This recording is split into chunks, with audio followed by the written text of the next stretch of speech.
Les damos un saludo y bienvenidos a Puneños Exitosos. Yo soy Jesús Antonio Santisteban Palomino desde Mikkeli en Finlandia. Mi compañero Alfredo Pacheco Aranaca desde San Sebastián, España, que forma parte del panel. Y hoy día tenemos el orgullo de presentar a una de las personas más gravitantes en la historia de la acuicultura puneña. Es una persona que ha creado prácticamente de la nada toda una cadena de producción. Ha sido el pionero en todo lo que son las piscigranjas, los alevinos, el cultivo de truchas, la domesticación del pejerrey. Primero como biólogo pesquero, él ha tenido una larga trayectoria, pero luego se ha consolidado como una autoridad de la Autoridad Binacional del Lago Titicaca, previo el PEL, que es el Proyecto Especial Lago Titicaca. Es una persona realmente admirable porque gracias a su iniciativa, gracias a su trayectoria, ha generado miles de puestos de trabajo. Y hoy día el tema es fascinante, no solamente por lo que él representa, por todo lo que él, digamos, ha traído, sino también porque está vinculado a un tema de actualidad de lo que es la degradación ecológica del lago Titicaca. Entonces, hoy día la entrevista es prometedora, es fascinante. Le damos la bienvenida al programa. Bienvenidos a Puneños Exitosos.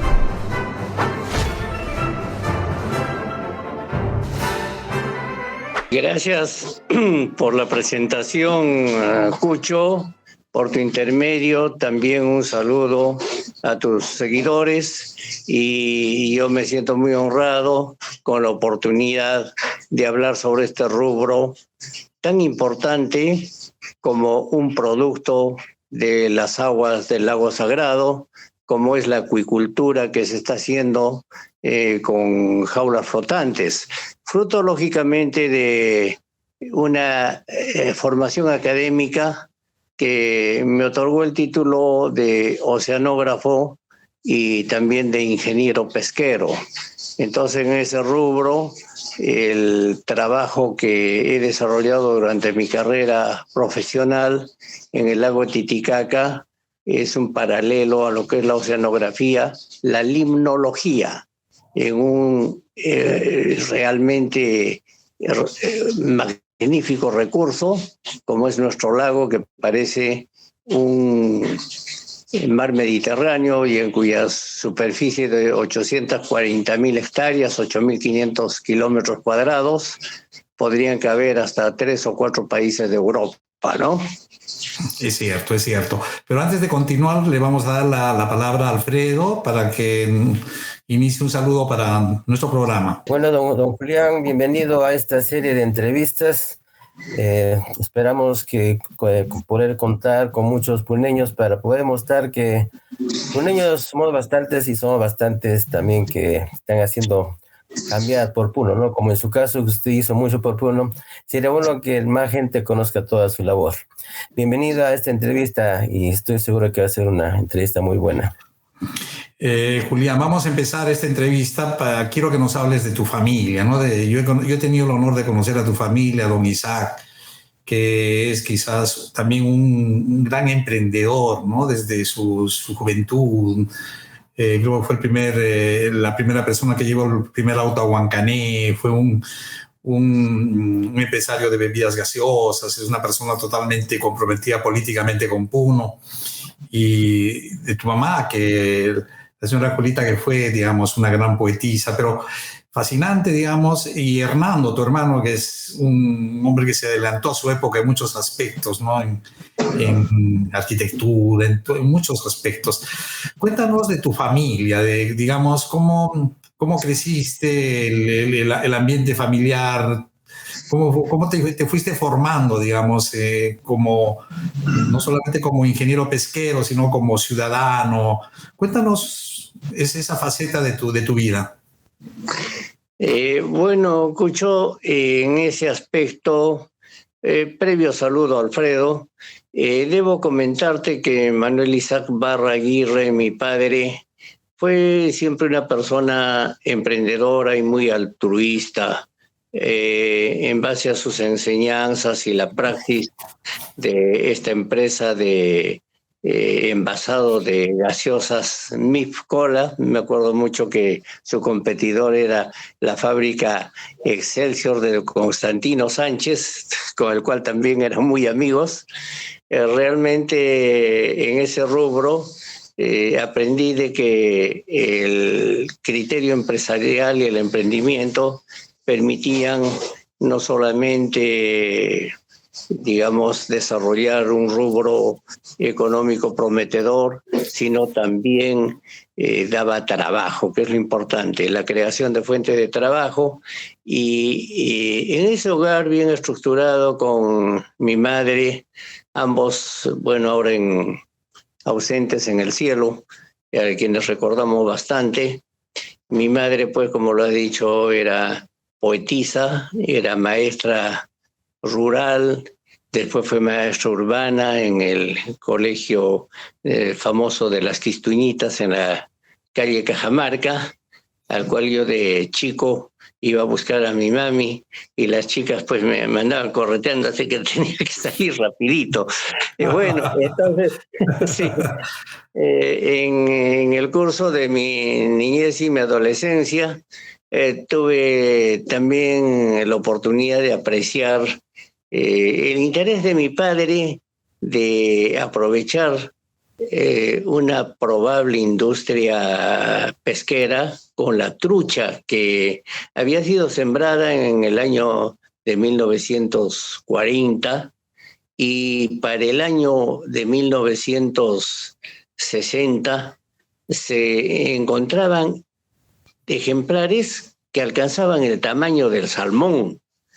Íbamos al mercado y veía truchas realmente de 1 metro de tamaño, impresionantes, y mi padre dijo, esta es la solución para nuestras poblaciones de Sandia y Carabaya, si las pudiéramos llevar allá, y empezó a hacer unas experiencias de salado, que como hubiera querido tener la oportunidad de poderle haber ayudado con la tecnología que ahora he aprendido académicamente, ¿no? Pero en ese tiempo se hicieron experimentos, se hicieron cosas y las truchas se salaron así en salado seco, entonces es un producto bastante graso, la trucha es grasa, pero de grasa buena, con mucho omega, y las truchas debían haber sido saladas en salmuera, ese es el secreto, ¿no?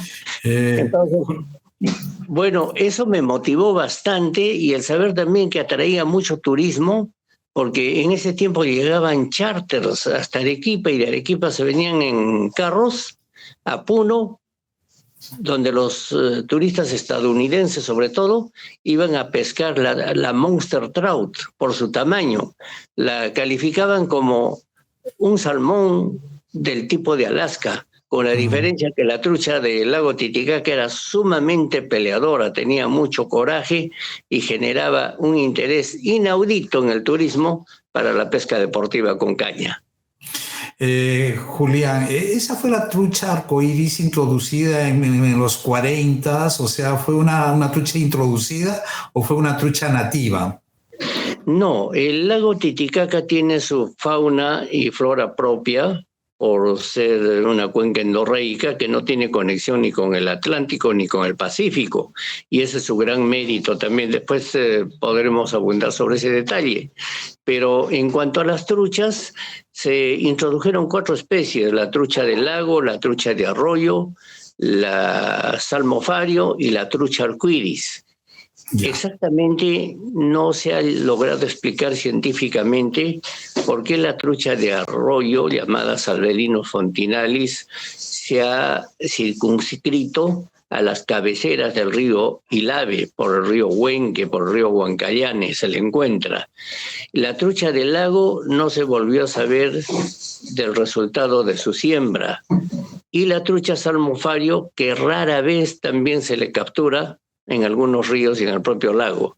La trucha que ha abundado y que ha tenido el mejor desarrollo ha sido la trucha precisamente arcoíris, con la que ya se ha desarrollado una actividad muy promisoria, como es su cultivo en jaulas, debido a las condiciones ambientales que muestra el lago Titicaca. Juliancito, perdona, tú cuando eras joven, o sea, mejor dicho, antes de que tú decidieras partir hacia Lima, a la Universidad de Villarreal, tú y don Isaac tenían la afición también de la pesca deportiva, o sea, aparte de la motivación que te dio don Isaac, ¿tú tenías alguna afición, digamos, a la pesca deportiva? Bueno, habían pues limitaciones en esos tiempos, no se conocía mucho del tema, pero sí teníamos la vocación de pesca con las experiencias que quería desarrollar mi padre, y me acuerdo que colocábamos algunos artes de pesca conformadas por un filamento, dos pesos lastres en los extremos y una longitud de unos 50 metros, prácticamente como un arco de fútbol. Lo colgábamos en la superficie con flotadores y ahí colgaban anzuelos. Me acuerdo que en una oportunidad pusimos 10 anzuelos con carnada y en los 10 cayeron truchas muy grandes. Entonces eso me llegó a impresionar bastante, pero te digo que ya después, cuando tuve la oportunidad de profesionalizarme y mirar las cosas que habían sucedido, considero que a lo mejor el impacto de la trucha no fue bueno en lo que se refiere a la extinción de algunas especies como el humanto, el quesinto, ¿no? Claro, La claro, eso vamos a boga, hablar de eso. Sí. el mauri, ¿ya? Entonces, bueno, todos son aspectos que se tienen que analizar en el contexto, ¿no? Porque Sí. esas truchas se introdujeron en el año 40 y seguramente por el entusiasmo y el facilismo de tener la tecnología americana que ya databa a ese tiempo de 50 años de experiencia. Claro, claro, eso vamos a hablar después de todo lo que es la trama ecológica y todas las experiencias sobre degradación ecológica, etcétera, etcétera, que la vamos a hablar en la segunda parte.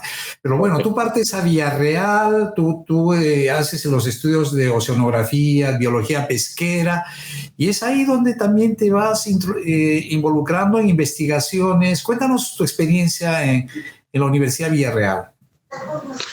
Bueno, Villarreal es la universidad que creó la primera facultad de oceanografía y pesquería, gracias a la presencia de un famoso oceanógrafo alemán, el doctor Erwin Schweger. Él, durante los 5 años de estudio que tuve en Villarreal, fue mi profesor y formación, ¿no?, de la parte profesional. Y aprendimos mucho de él, estamos muy agradecidos, toda mi promoción.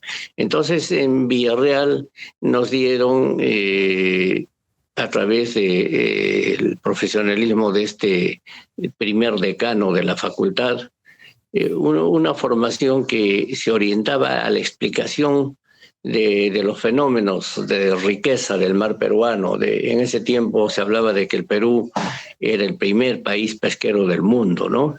A la riqueza de la anchoveta que dio lugar a una industria primaria como la harina y aceite de pescado que se ha exportado en grandes volúmenes y que ha generado grandes desarrollos urbanos en puertos como Chimbote y otros puertos de la costa, ¿no?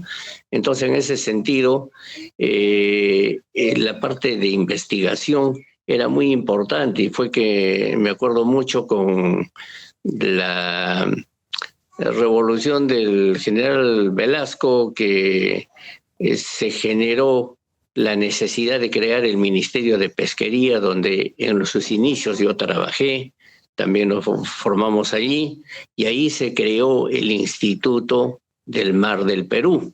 Entonces tuvimos un brazo de investigación muy fuerte en el cual los alumnos de último año tuvimos la oportunidad de practicar y formarnos en la investigación y el valor de lo que tiene la cadena trófica, que se inicia en la parte microscópica, en la productividad primaria del lago, de las aguas en general y del mar peruano, que es tan rico todavía. ¿Cuál fue el nivel de la oceanografía en ese entonces, cuando tú empezaste el ejercicio de tu profesión? ¿Era totalmente distinto actualmente? no estábamos realmente, como se dice, en pañales. Ya. Primero empezó la explotación del recurso, luego alcanzó volúmenes que no eran manejados, que estaban generando crisis, era necesario hacer vedas y todo tenía que estar en base a un soporte de investigación. Entonces, prácticamente con la creación del Ministerio de Pesquería se empiezan a ordenar esta actividad. Inclusive en esos momentos no se daba importancia a nuestros cuerpos de agua altoandinos, las lagunas y al lago Titicaca, ¿no? No tenían para el consenso nacional la importancia que tienen ahora. Ahora ya las cosas han cambiado, estamos más ordenados, hay una serie de cosas organizadas, tanto para la extracción, para la acuicultura, que demuestra un gran potencial y tiene cada vez importancia la parte de la investigación. Claro. Bueno, tú tuviste un viaje de USAID a Estados Unidos, visitaste 7 estados y ahí tuviste las experiencias sobre piscigranjas, todo lo que es alevinos, todo lo que es acuicultura. ¿Eso fue, digamos, la experiencia más gravitante en tu formación? Debo reconocer que la experiencia de ir a un país donde se ha privilegiado desde hace un siglo la investigación científica fue una gran oportunidad para mí en un rubro en el cual recién todavía se estaban alcanzando conocimiento y experiencia. Y en ese sentido, la visita a más de 100 criaderos americanos de trucha, de catfish, de salmón del Pacífico, fue muy importante para mí. Entonces, en ese sentido, esas experiencias me permitieron aplicarlas en el lago Titicaca para llegar a un desarrollo que fue de incipiente a muy desarrollado como está ahora, en el cual estamos realmente exportando hasta 5 países del mundo, ¿no? Claro. Julián, tú fuiste el que iniciaste un proyecto piloto el año 77 en Juli, ¿no? Sobre piscigranjas. Tú ya tenías claramente en ese entonces bien claras las ideas sobre objetivos claros y precisos sobre el desarrollo de piscigranjas. Sí, con decirte que mi tesis de ingeniero fue el aprovechamiento de las aguas de Lagunillas y desarrollar primero allí un proyecto piloto. Luego, siguiendo con el tema, cuando trabajé en el Ministerio de Pesquería, de frente al mar y tan enfocado en la industria marítima, me dediqué a tratar de interesar decisiones para el desarrollo de la acuicultura en el lago Titicaca. Y en el año 74, inclusive, instalé una primera empresa que es la más antigua en Sudamérica, que todavía, con tradición, sigue trabajando en lo mismo, ¿no? Entonces, en el 77, efectivamente, logramos interesar para que un proyecto de instalación de redes trampa en Juli tuviera como componente las jaulas flotantes para desarrollar la acuicultura. Y es en base a casi, digamos, la imposición que se dio un pequeño presupuesto, que es el que realmente dio lugar a que se iniciara la actividad. Qué interesante. O sea, por ejemplo, ¿cuáles fueron las barreras culturales con los pescadores o los cooperativistas? ¿Necesitaron mucho capital, poco capital? ¿Qué tipo de insumos? ¿Qué tipo de equipos? ¿Cómo fueron las primeras granjas? ¿Cómo era fácil de... ¿Cuánto te demandó, digamos, generar ese tipo de transferencia tecnológica? Bueno, en realidad nosotros encontramos un campo en el que todo el tiempo ha habido un Estado paternalista. Entonces, en ese sentido, es difícil que una actividad nueva, no, nuestra población ribereña pudiera interesarse en invertir. Así que no fue fácil, se tuvo que hacer un proyecto especial que se llamó Proyecto Especial Lago Titicaca. Fue un convenio que se pudo lograr entre el programa de asistencia directa del presidente de la República con la, en esa época, Corpuno. Y entonces de esa forma se creó un banco de materiales de pesca para otorgarles en préstamo a las comunidades que se organizaron en cooperativas y que pudieran recibir cursos de capacitación y que pudieran, sí, aportar mano de obra para la construcción de las jaulas. Se les pusieron los alevinos, se les dio el alimento como crédito y se los organizó para que, lógicamente, en los años venideros pudieran separar sus utilidades y el pago de sus insumos y devolver el dinero para hacer más cooperativismo. Entonces llegaron a instituirse 54 cooperativas, a las cuales hemos dado unos 250 cursos de capacitación. Te hablo de la oportunidad que tuve de ser director ejecutivo de ese proyecto especial. Y me acuerdo mucho que estando, digamos, con toda la producción de estas cooperativas, que tenían un promedio de producción de 10 toneladas anuales, estábamos ya hablando de más de 500 toneladas, y ya estábamos interesados en la búsqueda de mercado de exportación, con líneas de transformación y todo lo necesario. Bueno, hubo lo que siempre ocurre, ¿no? Las inestabilidades políticas que generan cambios de gobierno, con nuevas ideas, con nuevas acciones, con nuevos propósitos. Y bueno, cuando entró Fujimori, por razones X, estaba contra el cooperativismo de las azucareras en el norte, y al cortarles una serie de incentivos y generar una serie de prohibiciones para utilizar fondos rotativos y una serie de cosas, se cayó nuestras cooperativas de Puno. Qué increíble. Y en el año 90 y 94 desapareció nuevamente la piscicultura, la acuicultura en Puno, pero vi con asombro de que empezaron a surgir pequeñas empresas campesinas que empezaron ya, con lo que aprendido y con la experiencia, a desarrollar actividad empresarial a nivel comunal. Entonces, qué excelente, claro. O sea, tú pusiste la base, la matriz, y fue después, digamos, la continuidad.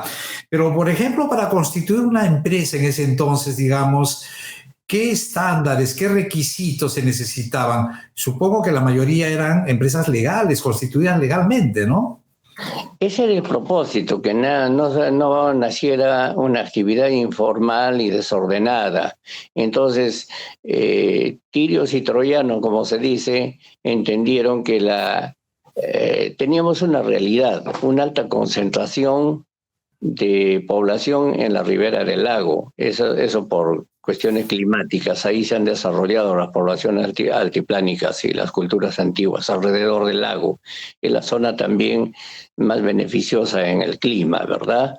Y eso es lo que genera más adelante una parcelación y una atomización de los cultivos. Y entonces se ha constituido un problema y había que considerar que la agricultura podía también tener como apoyo la acuicultura, dos términos casi sinónimos. Uno es el cultivo de la tierra, el otro es el cultivo del agua, en la extensa superficie del lago Titicaca, que está explotada ahorita en no más del 2% de su superficie. Todavía, si se controla la producción en las partes donde se agrupan y se esparcen un poquito más, no significan mayor peligro ambiental y pueden realmente, como lo está haciendo, generar seguridad alimentaria, creación de fuentes de trabajo y generación de divisas. Julián, explícanos cómo es el proceso, digamos, de la acuicultura, o sea, los alevinos, las ovas, todo el proceso, la nutrición, la alimentación. Más o menos damos una idea. Por ejemplo, en el caso, tengo entendido, o sea, tú al comienzo empezaste con la trucha dorada y, o sea, cuéntanos, o sea, cómo es más o menos en términos simples ese proceso. Bueno, el proceso es fruto de las investigaciones que se han desarrollado en varios países del hemisferio norte y uno de los más avanzados es el cultivo de la trucha, una especie nativa de los lagos del norte de Estados Unidos y sur del Canadá. Entonces, Estados Unidos fue generando una serie de metodologías para estudiar las condiciones biológicas por edad de las truchas y estableció una técnica completa que te la voy a describir brevemente, ¿no? La trucha madura una vez por año, eso genera un banco de reproductores, ese banco de reproductores, la hembra madura ovas, el macho madura esperma y cuando están listos a los 2 años promedio de edad, bueno, en el medio natural hacen nido y se producen en las zonas altas de los ríos. En la acuicultura entra la mano del hombre para hacer la fertilización. La diferencia es que en medio natural 5% de toda la producción de ovas es la que llega a crecer. En el aspecto de la acuicultura, donde interviene la mano del hombre y todo es controlado, se logra una supervivencia hasta del 95%. Entonces, una diferencia tremenda, ¿no? Una vez que se hace el desove de la hembra, se junta con el esperma del macho, con presiones manuales que se hacen en el vientre, se mezcla con una pluma de ave, inmediatamente las ovas se transforman en huevos, van a incubadoras y durante 30 días, dependiendo de la temperatura del agua, en promedio empiezan a eclosionar. Sale la cabecita, sale la colita, conservan parte del huevo y esa es su reserva alimenticia durante un mes. Todas están en el fondo. Cuando ya logran absorber el saco vitalínico, viene el swing up, o sea, empiezan a nadar en toda la cantidad de agua en la que están en ese momento, en un tanque, y ya se les da alimento de inicio, se les da alimento de crecimiento y van desarrollando. En un mes las tienes ya tamaño plato. Perdón, en 6 meses las tienes tamaño plato y en 1 año ya las tienes para tamaño dinner, no, 2 años para tamaño restaurante, para comer en porciones. O sea, los pequeños son los alevinos, se le denominan alevinos a los pequeños, ¿no es cierto? Sí, que es sinónimo del término en inglés del fingerling, o sea, el tamaño del dedo. Un pececito del tamaño de un dedo es alevino. Perfecto. ¿Y cuál es el peso ideal? ¿Cuál es el peso donde todavía no acumula grasa? ¿Es tamaño o es peso? ¿Cuáles son los criterios respecto, digamos, al crecimiento y al desarrollo de una trucha?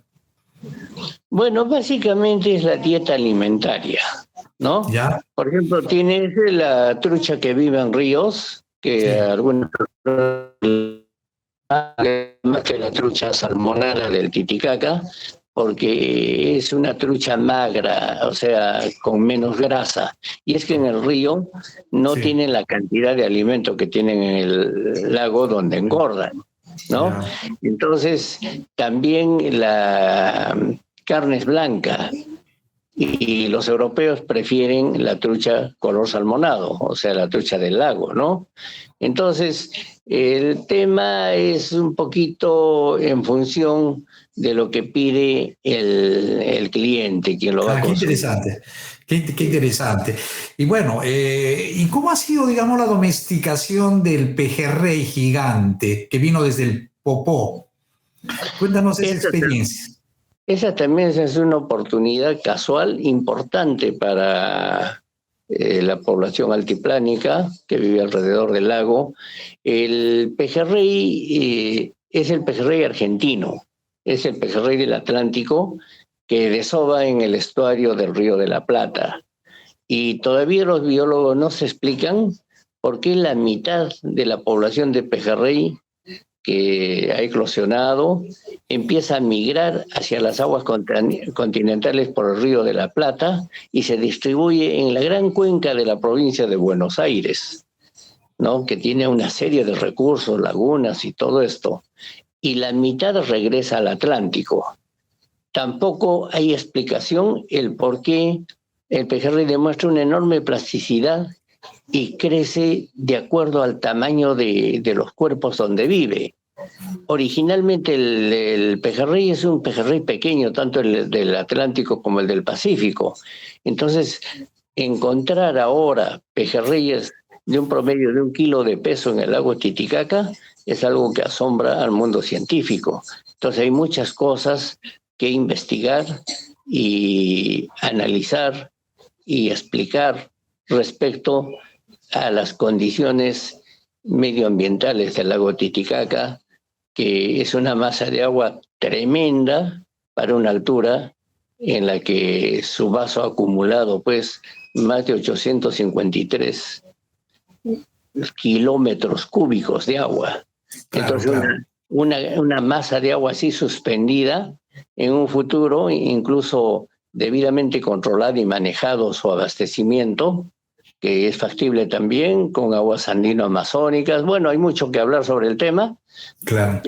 Van a representar la seguridad de aguas que tanto se necesitan, no solamente para el Perú, sino para toda América Latina. Entonces, la cosecha de aguas puede permitir una gran ventaja para el desarrollo socioeconómico de Puno en el futuro. Pero ese es el futuro.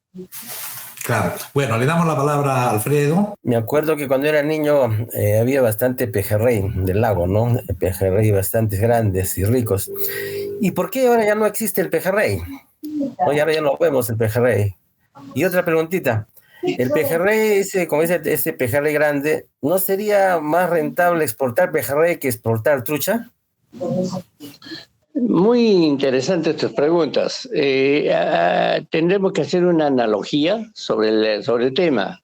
Por ejemplo, hubo mucha trucha desde que se,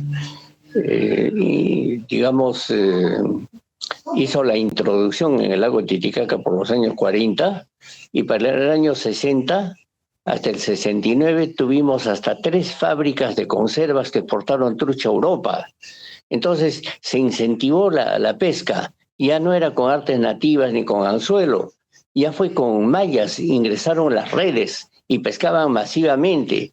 También nuestros pescadores nativos se dieron cuenta que había una época del año en que las truchas se concentraban en la desembocadura del río Ramis, ¿no? Y de los otros ríos, del río Coata, del río Ilave, y entonces se dieron cuenta de que ahí podían pescar cantidades muy fácilmente y eran truchas reproductoras. Entonces de esa forma llegamos al año 70 en una crisis de agotamiento total. Entonces no se optó por realizar ya siembras masivas, sino que se optó por la propuesta que me tocó hacer, Alfredo. Tengo como orgullo profesional eso, y tengo los documentos que así lo acreditan, para introducir el sistema de crianza de jaulas flotantes en el lago y tener la riqueza de trucha que se tiene en estos momentos, pero en cautiverio, y que está permitiendo industrialización y exportación. Ahora, con el pejerrey tenemos una especie que lo va a entender perfectamente Cucho como médico, que puede entrar a la industria de los médico-alimentos, que puede ser un producto nuevo, de gran calidad, exportable. Es un potencial para Puno. Sin embargo, sucedió casi lo mismo. Cuando la población se ambientó, creció, se multiplicó y hubo una gran cantidad de pejerreyes, vino la pesca indiscriminada con redes, y con redes de malla pequeña, pescando pejerreyes incluso del tamaño del ispi. Entonces se agotó la pesquería del pejerrey, ¿no? En realidad son huéspedes, pero ya hubo escasos pejerrey, escasa trucha, para poder explotar de forma silvestre.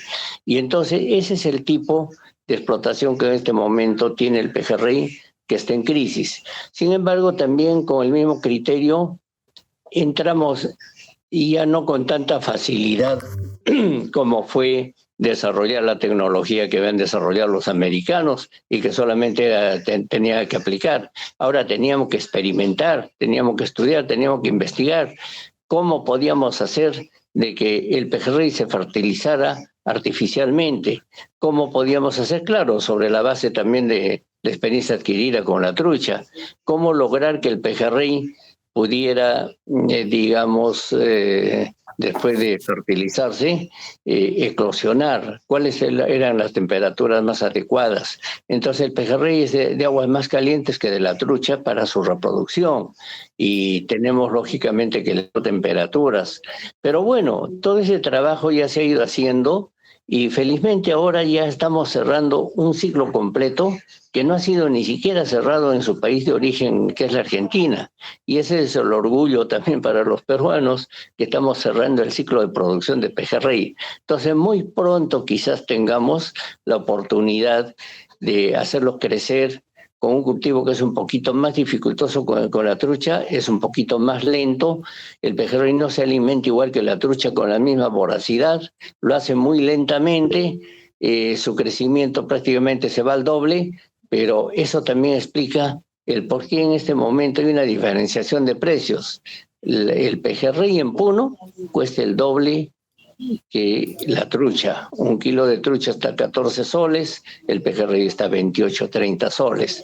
Pero bueno, con el tiempo y con la masificación, con el aporte acuícola, estas cosas tienen que mejorar, y llegaremos a un punto en que necesitemos ya, con una producción de volumen, mercados nuevos. Entonces, Alfredo, tienes una repregunta, perdón.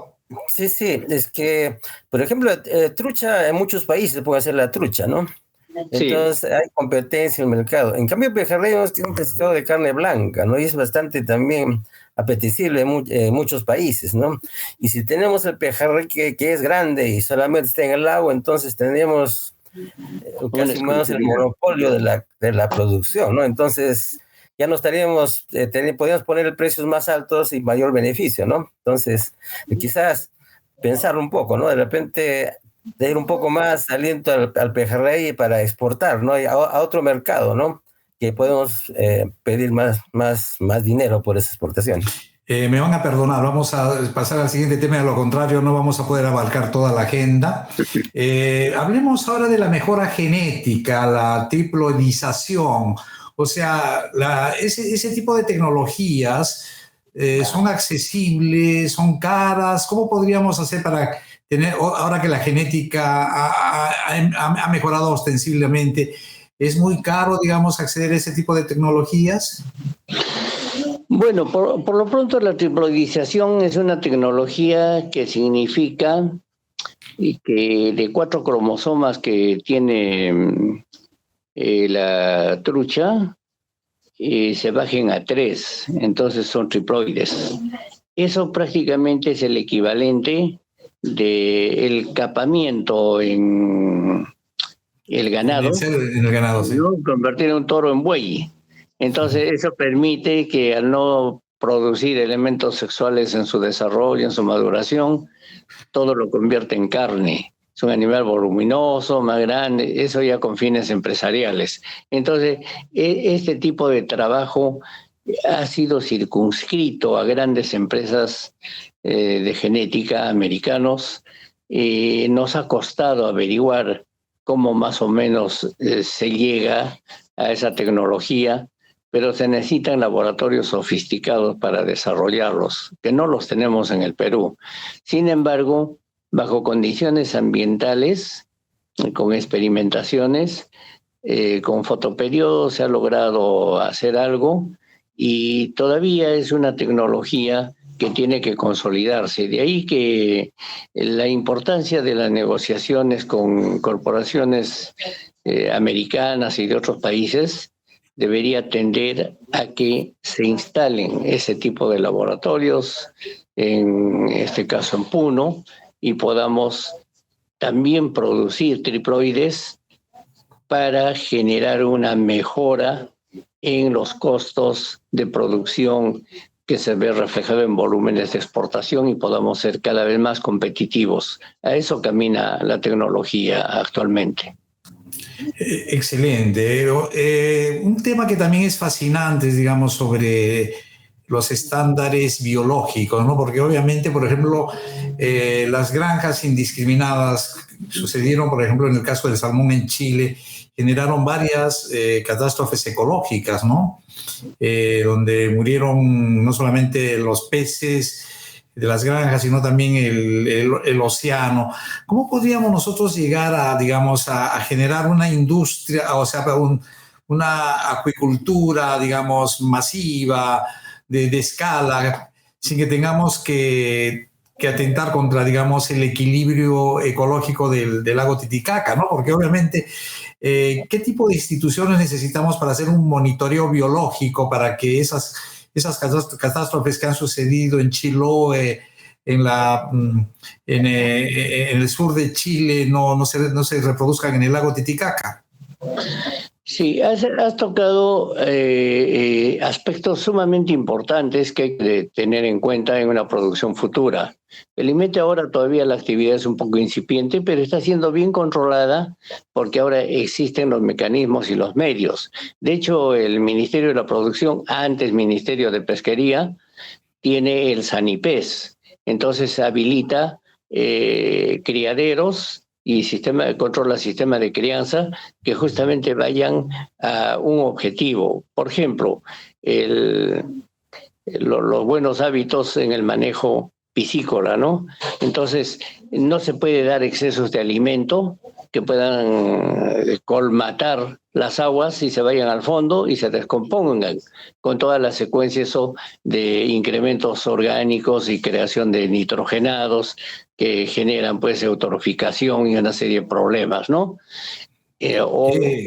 Por ejemplo, en el lago Titicaca, a diferencia de las mareas rojas de Chiloé y del sur de Chile que mataron 40.000 toneladas de salmones, inclusive por la falta de oxígeno, en el lago se ha presentado por exceso de materia orgánica, por falta de tratamiento en la bahía de Puno, se ha ocasionado el manto verde de lenteja que al año 2006 era algo impresionante porque estaba cubriendo el 92% de la bahía. Hay un video muy explicativo sobre eso. De eso vamos a hablar, perdón, Juliacito, que te corte, vamos a hablar dentro de un rato sobre todos esos aspectos, digamos, de la degradación, digamos, ecológica del lago Titicaca. Perfecto, cuéntanos así en forma breve sobre tu experiencia en el proyecto especial Lago Titicaca y la autoridad del lago Titicaca. Tú has sido una autoridad y supongo que tú has tenido, digamos, a su cargo, digamos, velar por toda la cuenca del Titicaca en dos países distintos, en aspectos reguladores, en aspectos legales, etcétera, etcétera. Cuéntanos esa experiencia. Bueno, debo manifestarte que fue polémica mi, digamos, gestión en ambas entidades por la pregunta que les hice a quienes lógicamente dirigían desde Lima estas entidades. El PELT pertenecía al INADE, Instituto Nacional de Desarrollo. Entonces me acuerdo que al ingeniero Alberto Yamamoto en una reunión de técnicos le dije, ¿por qué le han puesto al proyecto especial el nombre del lago Titicaca si en el presupuesto que encuentro le dan 0.5% de una serie de actividades programadas? porque el PELT ha construido y sigue construyendo la presa de Lagunillas, ¿no? Entonces todo es infraestructura y una serie de cosas cuando el lago necesita muchas cosas.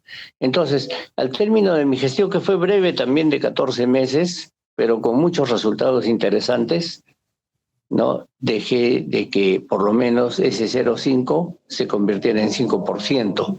Potenciamos una planta piloto que tenía para capacitación de prácticamente carácter artesanal a que fuera un instrumento de transformación para la producción de trucha que tenían los productores y que necesitaban ese tipo de asistencia. Muchas veces no tenían capital para alimentos y ya tenían truchas maduras para ser cosechadas. Entonces, pues si no había cadena de frío, no había dónde almacenar, no había el mercado suficiente local, había que darles una solución y meterlos en lata, ¿no? Como un sistema de preservación. Cosas así, ¿no?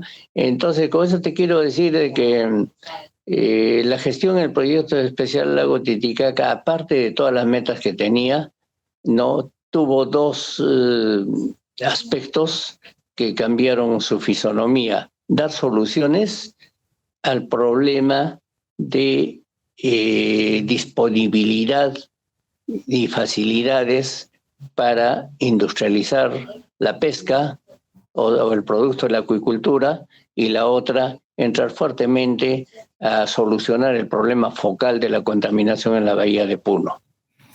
Perfecto. Hoy día en este momento vamos a cambiar el tema, vamos a entrar a lo que es, digamos, la contaminación del lago Titicaca, pero antes quisiera que nos expliques la cuenca, ¿no? O sea, la cuenca del Titicaca está bien caracterizada, o sea, la cuenca del Titicaca es prácticamente en la parte peruana, todo el departamento de casi todas las provincias, excepto la selva.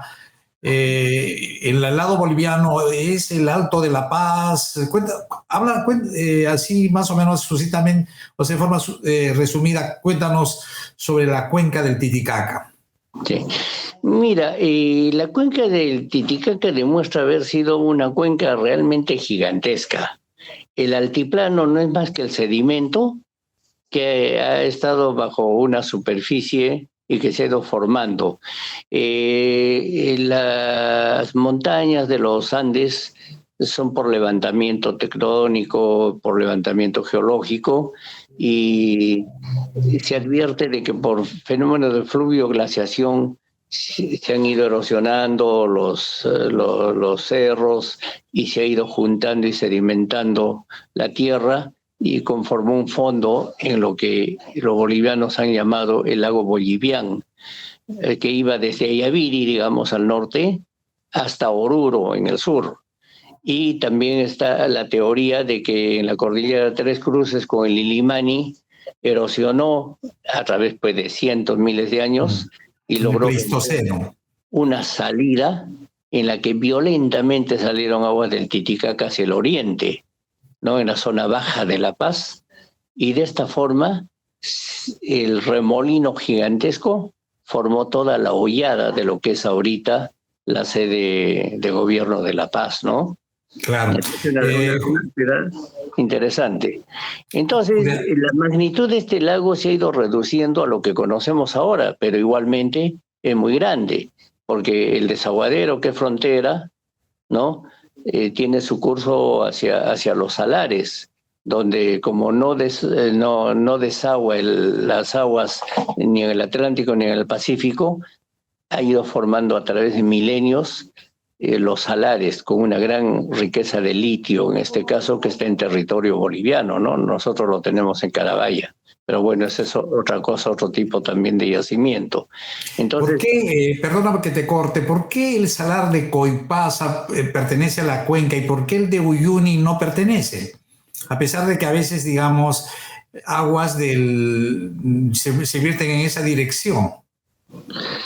No, en realidad tienen una continuidad, sino que se han separado con el tiempo, ¿no? Ya. Pero sí, ambos salares están al final prácticamente del río Desaguadero y están en territorio boliviano. Claro. Juliancito, ¿cuáles son, digamos, los focos de mayor contaminación, tanto en el lago en el lado peruano como en el lado boliviano? Mira, en principio a nosotros siempre se nos decía que el único que contaminaba el lago era la ciudad de Puno y el lado peruano. Pero hay que tener claras las cosas. Tenemos contaminación minera y tenemos contaminación antrópica.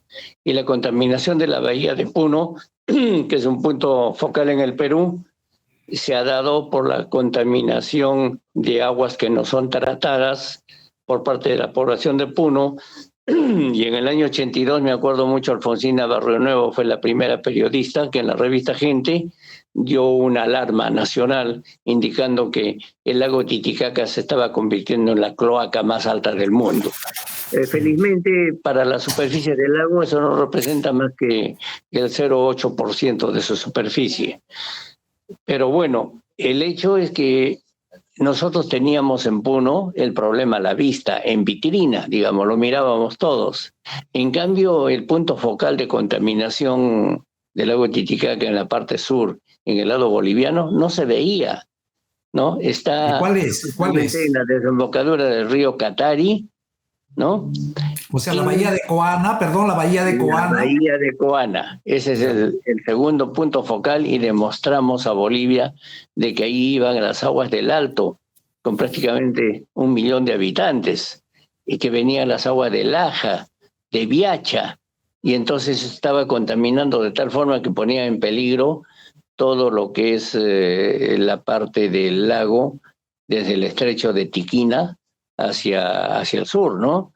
Entonces, tenemos entendido que Bolivia ya está tomando algunas medidas al respecto, en función también de una gestión en la que estuvieron comprometidos ambos países con la Autoridad Binacional del Lago Titicaca. Ahí generamos también, aclaramos las cosas y les demostramos que debía trabajarse en forma conjunta en el tratamiento de ambos puntos focales. Claro, claro. Es interesante, ¿no? Porque La Paz es una ciudad que prácticamente ya va a tener 3 millones de habitantes, ¿no? Entonces, Viacha no es tan pequeño.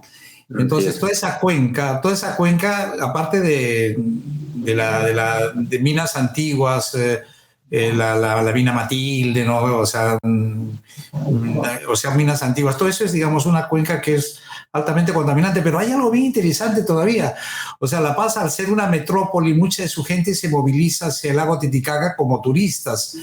Y todas esas áreas no se han adaptado, digamos, en términos de servicios sanitarios, de alcantarillado, para, digamos, soportar la cantidad de desechos de fecalismo y desechos y vertideros biológicos, ¿no? Entonces, hay, digamos, toda una... por el crecimiento de la población, incluso en el agro, ¿no? Entonces son factores que obviamente incrementan en el lado boliviano también, al igual que en el lado peruano, que tengo entendido que estás concentrado en Ramis, ¿no? O sea, cuéntanos sobre la cuenca del Ramis. Sí, y lo que se presenta en el Ramis ya es una contaminación en las zonas altas, Río Antauta, etcétera, de contaminación minera.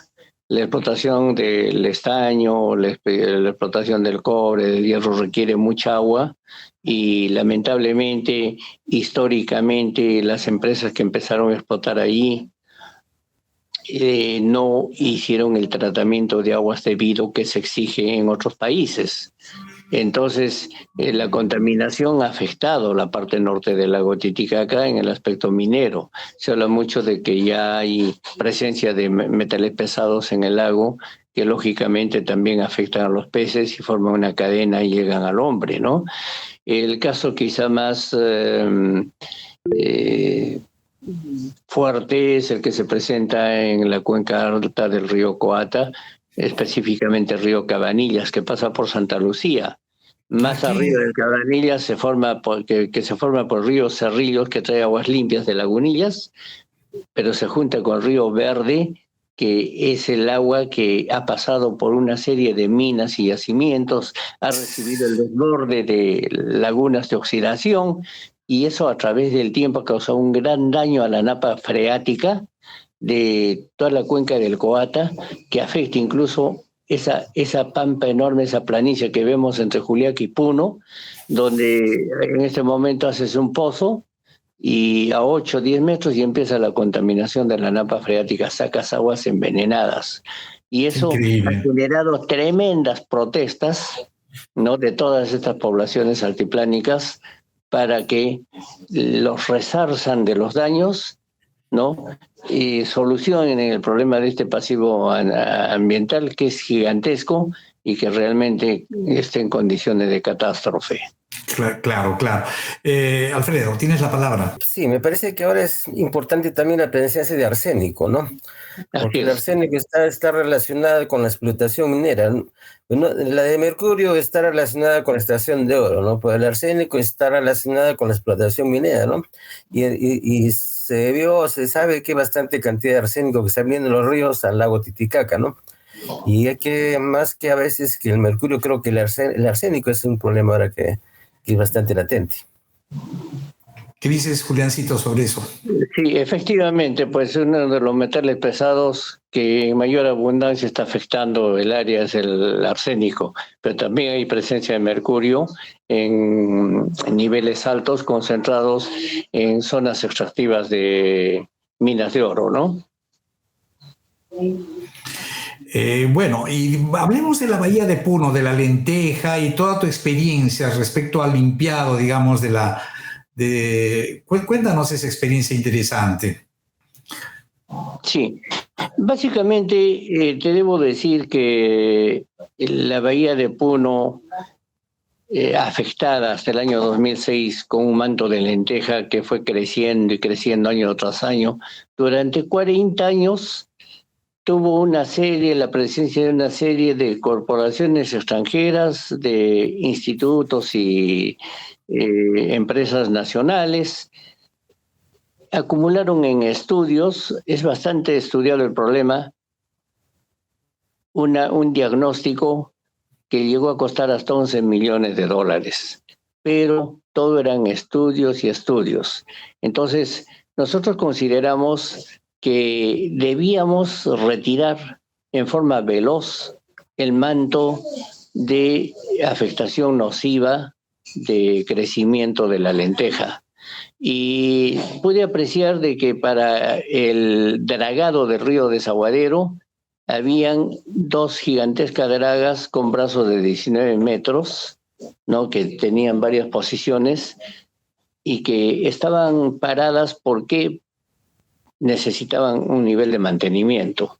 Entonces hicimos negociaciones con el apoyo de la Cancillería peruana para que ambas máquinas pudieran ser reparadas y pudieran ser traídas a la bahía de Puno para desarrollar la extracción de la lenteja. Entonces simplemente pusimos un marco como del tamaño de un arco de fútbol, con su malla y sus 2 tapas rebatibles y utilizando los movimientos que tiene este tipo de mecanismo en estas grandes máquinas de mesa rotatoria colocadas a la orilla. Fuimos retirando y atrayendo toda la lenteja con redes de pesca de malla menuda, tipo anchovetera, con sus flotadores de tubos de desagüe, imagínate, con sus tapas a los costados y que flotaban de por sí. Trajimos toda la lenteja hacia zonas focales donde estaban las 2 máquinas y cada una extraía un promedio de 1 tonelada por minuto. Y trabajamos durante un año completo para sacar 45,000 toneladas de lenteja que fueron llevadas a las zonas altas de Puno y que fueron utilizadas, sobre todo en esta urbanización Mi Perú, para que en sus cultivos abonaran a esas alturas y dieron muy buenos resultados, te digo. Esa utilidad tuvo la lenteja porque era muy rica en nutrientes. Entonces, al dejar limpia la superficie, vino el otro complemento que era en este momento una tecnología que estaba apareciendo y utilizada con éxito en el hemisferio norte, sobre todo en Estados Unidos, la aireación de grandes lagos. O sea, poner oxigenación donde se necesita, en los fondos donde estaban los sedimentos, y hacer de que este tipo de oxigenación subiera hacia la columna, oxigenara las aguas y fuera restaurando aquello que había sido malogrado por la alfombra de lenteja, el manto que no dejaba pasar los rayos solares. Y de esa forma tuvimos una bahía limpia para el año 2009-2010. Te digo que al término de mi gestión del 2011 tuve la satisfacción de dejar ese logro, que en este momento ya, al haberse paralizado todo tipo de mantenimiento, está volviendo nuevamente y pasaremos unos 10 años y la negligencia burocrática así lo va a seguir trabajando para ver nuevamente el retorno de la lenteja, como sería pues también el retorno de la marea roja que mató salmones en Chiloé y que tú lo has mencionado, que es producto de la contaminación en grandes volúmenes que provoca el hombre y que desequilibra el medio físico, la cadena trófica y afecta la vida. Qué increíble. ¿Y bajo qué fundamento se paralizó lo que funciona en Puno? Debería haber continuidad, ¿no? O sea, ¿por qué hay ese espíritu refundacionista de empezar de cero en Puno? Bueno, no creo que sea solamente Puno, de repente hasta en toda Latinoamérica, pero en el Perú es muy común, ¿no? Es parte de la mediocridad, de la mezquindad, de la falta de conocimiento, el hecho de que los medios de comunicación están buscando el sensacionalismo y cualquier persona que diga esto lo voy a cambiar parece que genera aplausos, no lo sé. Pero tengo, igual que creo que compartimos la misma posición, yo personalmente creo que si una cosa funciona bien, y esos son cimientos, hay que apoyar su crecimiento, poner más ladrillos constructivos y formar tradición. Eso es lo que no tenemos acá, una vocación de formar tradición de lo bueno. No, y de consenso. Tampoco de consenso. Sí, y si hablamos de estos problemas, recientemente has visto que un gobernante en su corto periodo ha cambiado 70 ministros y cada ministro ha tenido multiplicado en razón geométrica cambios de sus funcionarios en todo el país. Esa es inestabilidad jurídica, esa es inestabilidad institucional, esa es irresponsabilidad. Entonces, lamentablemente, las cosas buenas se destruyen en lugar de mejorarlas. Así es. Alfredo, tienes la palabra. Sí, bueno, era para retomar lo anterior, ¿no? Porque la eutroficación, el problema es que hay muchos nutrientes en el agua, ¿no? Y ahora está yendo para valorización de residuos, ¿no? Entonces, como dijo más antes, quizás un medio de quitar los nutrientes del agua es la lenteja, ¿no? Pero la lenteja se podría valorar como lo hicieron ustedes, como abono, ¿no? Entonces, quizás viéndolo desde otro punto de vista, ¿no? Eso puede ser un negocio, ¿no? Ya controlar la quita de nutrientes mediante algas que puedan ser ya especiales, ¿no? Para poder utilizarlo como nutrientes, ¿no? Entonces, aprovechar lo que nos da la naturaleza y poder valorizar los residuos, porque ahora los residuos ya no son basura, ¿no? Se puede sacar dinero de los residuos, ¿no? Es lo que últimamente está trabajando, ¿no? Que es nada es basura, de ahí se puede sacar productos. Excelente, Alfredo. Juliancito, ya estamos en la parte final, digamos, ahora yo creo que lo más importante, tú, por ejemplo, ya hablar de todas las brechas institucionales, tecnológicas, ¿tú qué sugerirías para construir, digamos, una acuicultura moderna, que multiplique los puestos de trabajo, que tenga una orientación hacia la exportación? ¿Cuáles serían tus sugerencias? Bueno, básicamente creo que está bien encaminada la acuicultura. Creo que después de este sacudón que hemos tenido de inestabilidad, porque yo en un año he visto cambiar 10 directores regionales del Ministerio de la Producción en Puno. Mira, 10 y el año tiene 12 meses. ¿En qué estamos, por Dios? Entonces, no dejan trabajar. pero creo que la estabilidad y el respeto, ¿no?, que debe tener el gobierno a la población, de evitar ese tipo de actitudes que demuestran ineficiencia, que demuestran voracidad burocrática, que demuestran corruptelas, ¿no? Eso tiene que descartarse. Y cuando eliminemos ese tipo de problemas, creo que las cosas irán mejorando.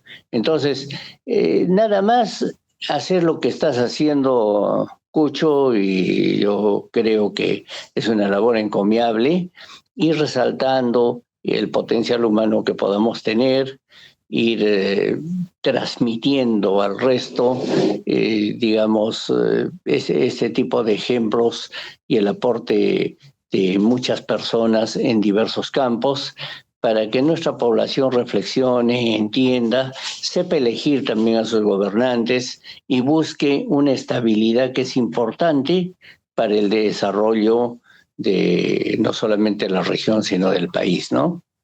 Claro.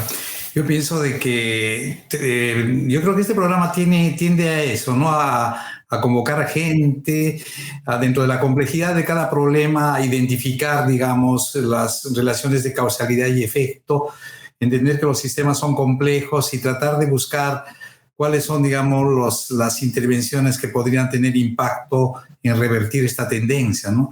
Y lo primero que tenemos que hacer es, digamos, no con el reduccionismo, ¿no?, de echarle la culpa a todo como en uno al neoliberalismo o a un solo factor, ¿no? Y recordar, por ejemplo, que cuando yo vine a Finlandia, la Unión Soviética fue el país más contaminado antes de su derrumbe. Y una de las cosas que más me impresionó en términos de ecología fue la muerte del mar Aral, ¿no?, que por el uso, digamos, de ríos tributarios que desembocaban en el mar Aral, digamos, terminaron matando una extensa con ello miles de puestos de trabajo. Una catástrofe tan igual como la de Chernobyl, pero siempre que acá en Puno no se conoce, ¿no? Porque obviamente no se conoce porque siempre, digamos, se muestra solamente lo malo de un lado y no lo malo del otro lado, ¿no? ¿Tú qué opinas sobre eso? Me parece muy interesante haber puesto sobre la mesa ese ejemplo, porque siempre como puneño encuentro algunas experiencias mundiales que no deben repetirse y de las cuales debemos aprender. Tú debes recordar que en el año 50 Chile presentó el proyecto La Reguerí para que Estados Unidos financie la derivación de las aguas del lago Titicaca hacia el norte chileno, que daría una gran riqueza para la producción minera de Chile, que permitiría una gran cantidad de energía por las caídas para las hidroeléctricas del norte chileno, y que transformaría ese enorme desierto de Atacama en una despensa mundial para Chile, ¿no? Entonces se conquistaron a las autoridades bolivianas.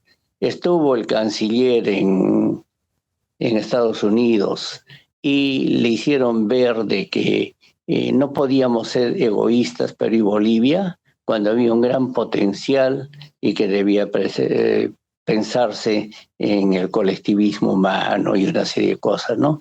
Pero felizmente Perú se puso firme, ¿no?, y desarrolló un convenio con Bolivia para que se entendiera de que las aguas del Titicaca primero tenían que ser estudiadas, porque ese potencial podía no ser inacabable ni permanente, ¿no?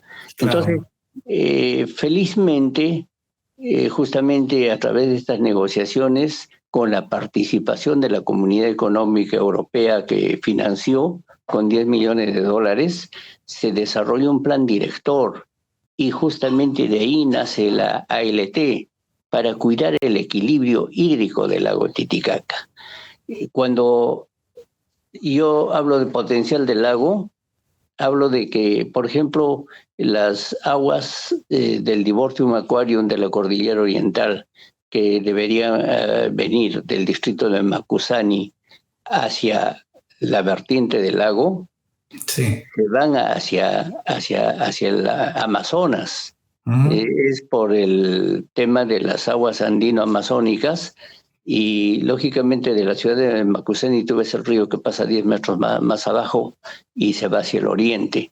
Tú sabes que el Amazonas vierte al océano Atlántico una cantidad de 500.000 de metros cúbicos por segundo, un caudal extraordinario, cuando podrían utilizarse, en el caso del Perú, en la zona sur, para la zona de sierra y costa, ¿verdad? Entonces, claro. es factible con un túnel, por ejemplo, de las lagunas de 4.500 metros de altura, que pueden conectarse a la parte alta del río Ramis y venir las aguas al Titicaca. Pero a su vez no se trata de llenar de agua el Titicaca, sino buscar el equilibrio para que también en su salida del desaguadero se apoye al proyecto Tacna, por ejemplo, ¿no? Pero sí, eso lo convierte a Puno en una gran zona de cosecha de agua y debe pagarse esas condiciones naturales para el desarrollo de Puno.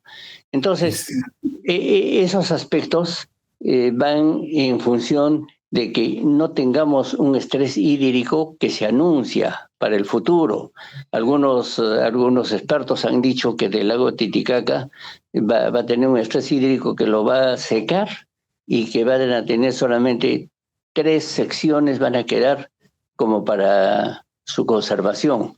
Y en eso también tenemos que pensar, visto lo que ha sucedido en Aral, cuando indiscriminadamente sacaron el agua que abastecía para el Aral a otras zonas y convirtieron un desastre ambiental que hasta ahora no se recupera. Sí, excelente tu comentario.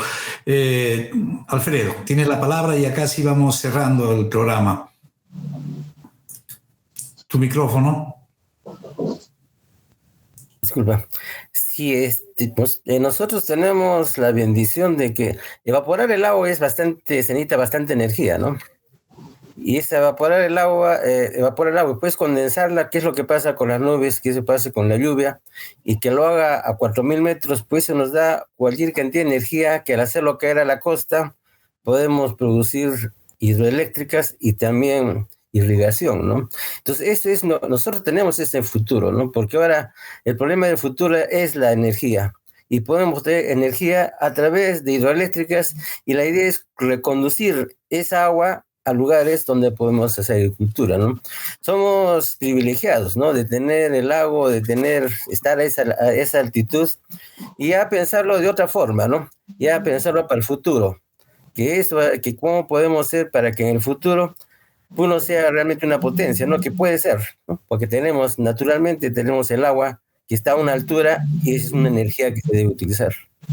Claro, excelente. Yo pienso que ya cuando hagamos, digamos, tenemos que crear una institucionalidad en torno al lago Titicaca que es tan importante, ¿no? No solamente es, digamos, la autoridad, digamos, del lago, no solo la universidad, tiene que haber de por medio muchas instituciones involucradas a fin de que cuidemos el lago, que es, digamos, en torno a él no solamente está, digamos, nuestra cultura, nuestra etnografía, no solamente tantas cosas están involucradas con el lago Titicaca, que es lo más preciado que tenemos. Entonces yo pienso que aquí todos los actores tenemos que sentarnos a una mesa y buscar un consenso político para preservarlo, para revertir y para tener una visión de futuro.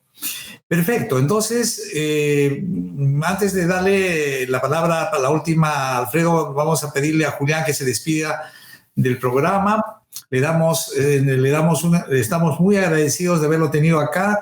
Creo que este es una excelente entrevista porque obviamente, digamos, abre los ojos a todos los puneños sobre la importancia, digamos, de la innovación, cómo una persona puede haber generado, digamos, toda una cadena de valor en torno al lago Titicaca, cómo el emprendimiento puede llegar, digamos, a crear puestos de trabajo y a luchar contra la pobreza, contra la seguridad alimentaria, cómo el estudio de la innovación puede traducirse, expresarse, digamos, en tanta generación de riqueza en vez, digamos, de usar la barricada o la violencia como una forma, digamos, de creer que se cambia el mundo cuando no se cambia nada. Entonces, le damos la palabra a Julián, que se despida de nuestro programa.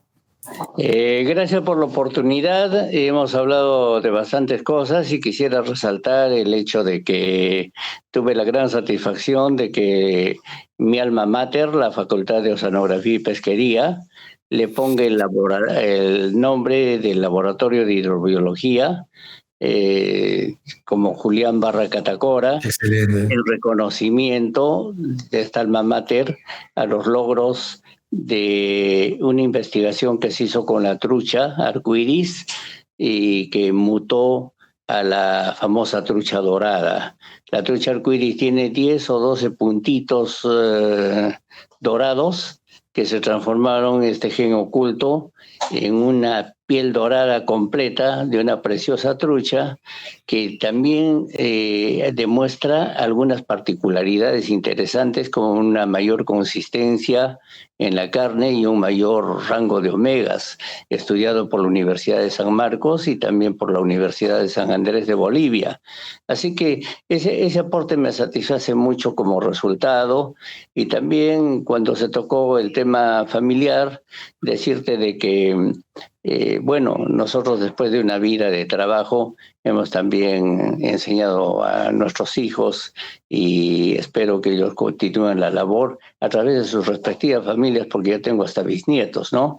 Quiero resaltar el compañerismo y el apoyo de mi esposa Giovanna, de mis hijos Julián, que lamentablemente prematuramente con este problema del COVID nos dejó hace 2 años devastados, de mi segundo hijo Edwin, que está en Lima, Renzo, que está en San José de Costa Rica, donde también radica Hernando, y de mi hija Milena, que se encuentra en Estados Unidos, ¿no? Entonces, ellos han formado sus familias, residen, pero vienen constantemente y se acercan mucho. Nos reunimos a orillas del lago Titicaca a poder encauzar todas estas ideas y proyectos y saber que telúricamente nos atrae nuestra tierra y que ahí esperamos concluir nuestra misión. Muchas gracias y felicitaciones por tan interesante programa de tanta trascendencia cultural que va a enriquecer realmente la conciencia de nuestros pueblos. Gracias, Cucho. Gracias, Julián. Realmente emocionante tus palabras finales. Bien merecido, obviamente, el Laboratorio de Hidrobiología de la Universidad de Villarreal. O sea, es un honor. Rara vez tenemos, digamos, creo que solamente a nivel, digamos, de José Antonio Encinas, Emilio Romero, hemos tenido pocos casos así muy, muy raros. Realmente es un honor, digamos, de que tú como puneño hayas logrado, digamos, poner tu nombre en un laboratorio tan importante. Bueno, Alfredo, sus palabras finales. Sí, bueno, don Julián, ha sido un gran gusto y un gran honor poder conversar con usted y saber de que poco a poco con ese programa vemos que hay bastantes puneños que quizás no conocemos mucho de lo que hicieron, lo que están haciendo, ¿no? Entonces es lo que esperamos, ¿no? Que hay personas que quizás han hecho mucho por nuestro Puno, pero muy poco lo conocen, ¿no? Espero entonces que podamos en el futuro ya hacer otro programa en el cual vamos más directamente a tratar de ver cómo podemos solucionar los problemas, ¿no? Muchísimas gracias y espero que siempre nos esté escuchando en este programa. Con seguridad. Muchas gracias. Hasta pronto. Bueno, muchas gracias a nuestra audiencia. Alfredo Pacheco Tanaka desde San Sebastián en España, Julián Barra Catacora desde Lima y yo, Jesús Antonio Santisteban Palomino desde Mikkeli en Finlandia. Le damos nuestro agradecimiento. No se olviden de ponerle like y de suscribirse en el canal. Hasta la próxima semana.